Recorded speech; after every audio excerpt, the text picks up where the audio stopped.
नमस्कार. Fast and best हवामान अंदाज या यूट्यूब चॅनलमध्ये मी दादा सुखाने आपले सर्वांचे स्वागत करत आहे. येत्या 24 तासामध्ये विजेचा कडकडासह तीव्र विजेच्या कडकडासह पाऊस होणार आहे. तो भाग कोणता तो पाहूया. आणि नवीन असेल चॅनल सबस्क्राईब करून घ्या. अजून चॅनल सबस्क्राईब केलं नसेल तर चॅनलला सबस्क्राईब करून घ्या. नागपूर म्हणजे विदर्भ पट्टा थोडासा विजेच्या कडकडासह प्रभावित होणार आहे. आणि इकडे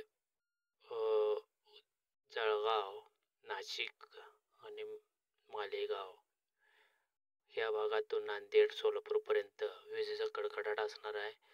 आज नगर, बीड या परिसरातून जबरदस्त विजेचा कडकडाट असणार आहे. जिथे विजेचा कडकडाट असतो तिथे वादळी पाऊस होतो व गारपीट होण्याची शक्यता जास्त असते.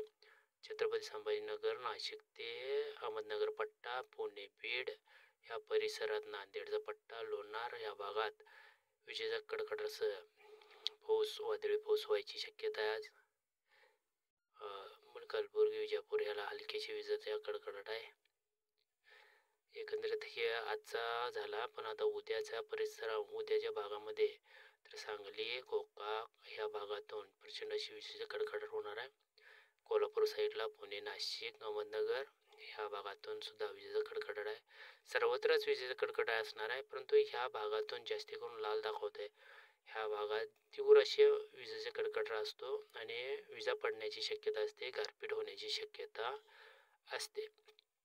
सर्वत्रच विजेचा कडकडाट असणार आहे. अकोला, सोलापूर सर्वच भागात, पण जास्तीत जास्त भागात अकोला, सोलापूर, लातूर, सांगली, विजापूर, बागलकोट ह्या भागात प्रचंड असे विजेचे कडकडाट असणार आहे. असं मॉडेल दाखवावं लागले. उद्याच्या भागामध्ये जास्त विजेचे कडकडाट असेल असं दाखवत आहे. जास्तीत जास्त पट्टा जतर, कैबनट्टी, विजापूर, सांगलीचा पूर्व दक्षिण भाग आणि विटा, पंढरपूर, सोलापूर, पेठ, तुळजापूर आणि इंदापूर, करमाळा, जामखेड, पैठण ह्या भागात प्रचंड अशी वीज गर्जना होणार आहे. विजा पडण्याची शक्यता आहे. वादळी पाऊस असण्याची शक्यता आहे.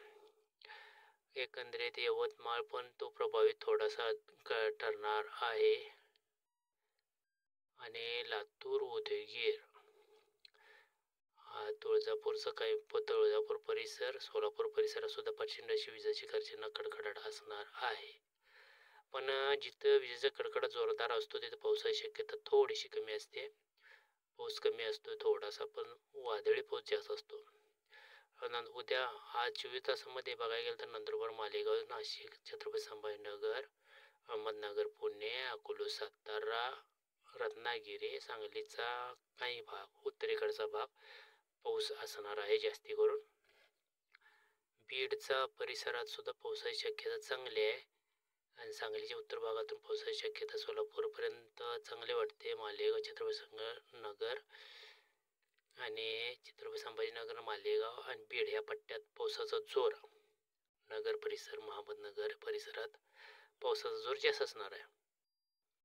पुणे, अकोला, सातारा या पट्ट्यात सुद्धा पावसाचा जोर जास्त असणार आहे. लातूर, नांदेड ह्या परिसरात सुद्धा, लोणार पट्टा, जळगाव ह्या भागात सुद्धा पावसाचा जोर जास्त असणार आहे. मध्यम ते मुसळधार पाऊस असणार आहे.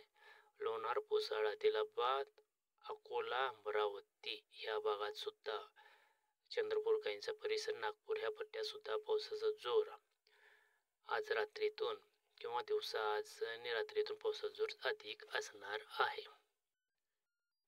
इकडे सातारा, सांगलीत सुद्धा बऱ्यापैकी जोर असणार आहे. पण सांगलीच्या उत्तर भागातून जास्त जोर वाटतोय. दक्षिण भागातून असेल, पण स्थानिक वातावरण बनवून असेल. आणि नागपूर, अमरावती, पुसद ह्या भागात पावसाचा जोर टिकून राहणार आहे रात्रभर. आणि इकडे छत्रपती संभाजीनगर उद्या, नाशिक, नगर, पुणे, अकोला, सातारा, सांगली परिसर, विजापूर, गोकाक, बागलकोट, कोल्हापूर परिसर, इकडे गोकाक, सिंधुदुर्ग परिसरामध्ये मध्यम ते मुसळधार पाऊस उद्या असणार आहे. रत्नागिरी, विजापूर, सांगली, सातारा, अकोला, पुणे ह्या भागात जोरदार पावसाची शक्यता आहे. आणि बीड, लातूर, अहमदनगर ह्या पट्ट्यात सुद्धा जोरदार पावसाची शक्यता आहे. बीड, अकोला, सोलापूर पट्टा, सांगलीचा पूर्व उत्तर भागातून अहमदनगर मुसळधार पावसाची शक्यता वाटते. अकोला, अमरावती इकडे पुसार, लोणार आणि बीड ह्या पट्ट्यातसुद्धा मुसळधार ते अतिमुसळधार पावसाची शक्यता वाटते. विजेचा कडकडाट सुद्धा असणार आहे, मुसळधार पाऊस पण असणार आहे. तसाच पुढे तो खाली महाराष्ट्राच्या ईशान्य दिशेला हळूहळू सरकत जाणार आहे. चॅनल सबस्क्राईब करून घ्या. धन्यवाद.